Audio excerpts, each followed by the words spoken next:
Have you ever felt totally boxed in by the modern world's obsession with picking just one super narrow career path? I mean, right from a young age, we're told to specialize, right?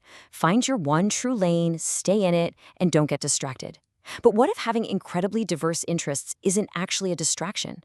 What if it's actually a sign of genius? Today, we're going to challenge that whole stigma of being a so-called jack of all trades and uncover why refusing to choose just one path might literally be your greatest strength. Welcome to This Explainer. Today, we are completely decoding the history, the exact meanings, and the modern-day superpower of having multiple intellectual passions. We're going to explore the absolutely fascinating worlds of the polymath and the Renaissance man. Okay, let's dive into this. Here is our roadmap for today. We're going to cover, number 1, what is a polymath?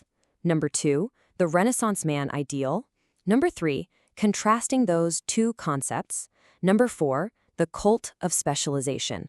And finally, number 5, the return of modern polymaths. Starting right off with section 1, what is a polymath? So what exactly is a polymath? Well, the word comes to us directly from ancient Greek. It's built from two roots, poly, which means many, and menthenein, which means to learn. Put those together and you get having learned much. Now, a super common misconception here is that you have to be some kind of math genius to be a polymath. But as the etymology clearly shows, you can absolutely be a polymath without having a drop of advanced math in your skill set. It's really all about having this expansive, relentless capacity for learning. So, when did we actually start using this word? The concept officially entered the Western academic lexicon back in 1603. That's when a Hamburg philosopher named Johann von Wawern published a Latin treatise that actually had the word polymathia right in the title. And shortly after that, the concept jumped over into the English language. In 1621, Richard Montague used the slightly clunkier term polymathist, but then just a few years later, in 1624, Robert Burton gave us the earliest recorded English use of the exact word polymath, and he did that in the second edition of his massive book, The Anatomy of Melancholy. And this brilliantly illustrates how this concept wasn't just isolated to one region or one time period. Different cultures all around the world developed equivalent expressions to celebrate this exact same boundless capacity for knowledge. As we said, the ancient Greeks had polymaths. The Romans used the Latin homo universalis, meaning universal human. This eventually evolved into the Italian uomo universale. And in late 16th century English, right before polymath really took off, the term polyhistor was super popular to describe someone who is incredibly well-learned across a bunch of different disciplines. Which brings us nicely to section 2, the Renaissance man ideal. So let's rewind to the 15th and 16th centuries. This was the era of humanism, an intellectual movement that placed human intellect right at the center of the universe. In 1528, a guy named Baldassare Castiglione published the Book of the Courtier. And this book basically became the ultimate blueprint for that uomo universale, or Renaissance man, a term, by the way, rooted in the French word for rebirth. According to Castiglione, a proper gentleman shouldn't just be book smart, no way. He demanded absolute mastery in intellect, sure, but also in physical athletics, military science, poetry, music, and the arts. I mean, talk about pressure. You couldn't just write a good essay. You had to finish your essay, immediately go win a sword fight, and then casually compose a sonnet. You had to be the complete package. And to make it even harder, notice this crucial concept of sprezzatura. The Italians believed that doing all these amazing things just wasn't enough. You had to make it look completely 100% effortless. Sprezzatura was this art of casual grace. The ideal Renaissance man was expected to hide all the grueling hard work, all the late-night studying, all the intense physical training behind his many talents, presenting this flawless facade of absolute nonchalance to the world. Now for section 3, contrasting the two concepts. Okay, so here is the crucial distinction you need to take away from this. Polymathy is strictly about knowledge and intellect.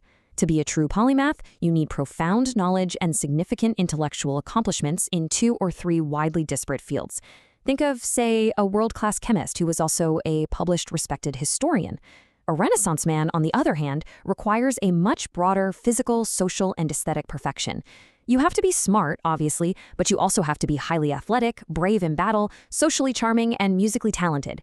So a Renaissance man might also be a polymath, but a true polymath doesn't necessarily have to be a graceful dancer or a fierce soldier. Moving into section 4, the cult of specialization. So you might be wondering, if these multifaceted, brilliantly diverse identities were so celebrated historically, why on earth did they seem to completely disappear from public life? Well, according to British author Waqas Ahmed, human potential didn't just suddenly decline. Instead, the Industrial Revolution happened. The creation of factory production lines completely changed how society functioned, and it suddenly demanded highly specialized labor. This shift gave rise to what Ahmed calls the cult of specialization. Suddenly, our entire educational system and our professional pipelines were completely redesigned to funnel human beings into increasingly narrow, isolated disciplines just to serve an industrialized economy. And as a result of that shift, some really serious stigmas started emerging against anyone who pursued too many interests. Practically overnight, you were labeled a dilettante or a jack of all trades, master of none. Beyond just the name-calling, historians point out there were other risks too, like what's known as Leonardo syndrome, named after Leonardo da Vinci, which is when you are so intensely enticed by new ideas that you just leave all your projects completely unfinished. And worse, if you claimed to know too much, you were often accused of being an outright charlatan. Get this, even the great early modern scholar Athanasius Kircher was called a charlatan by René Descartes, simply because he promised more than he could seemingly deliver across his dozens of different fields of study. And that brings us to our final part, Section 5, the return of modern polymaths. The good news? Things are changing. Breaking out of this hyper-specialization trap is actually proving to be absolutely vital for solving the complex, interconnected problems of the 21st century. But to be a modern polymath and not just a casual dabbler, researcher Michael Araki identified 3 core traits you absolutely must possess: breadth, depth, and integration.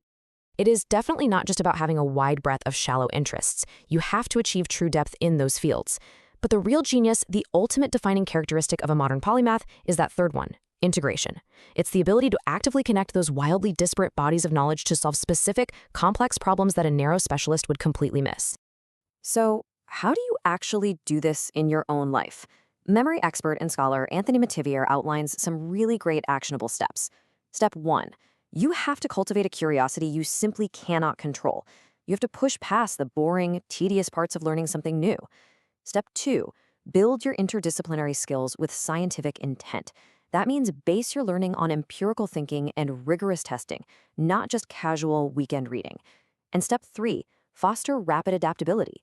By finishing what you start and building deep, robust knowledge bases, you can quickly pivot and integrate your skills when massive shifts, like, say, the sudden rise of artificial intelligence, completely disrupt the professional landscape. And if you're wondering if this really pays off, let's look at the data. Waqas Ahmed highlights some genuinely incredible numbers. Nobel Prize-winning scientists are literally 25 times more likely to sing, dance, or act than average scientists. 25 times.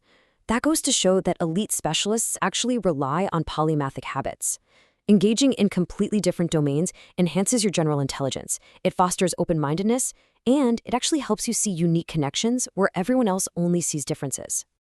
To wrap up our journey today, from ancient Greece to the modern professional world, I want to leave you with this incredibly empowering quote from Leon Battista Alberti, who was really the original universal man of the Renaissance.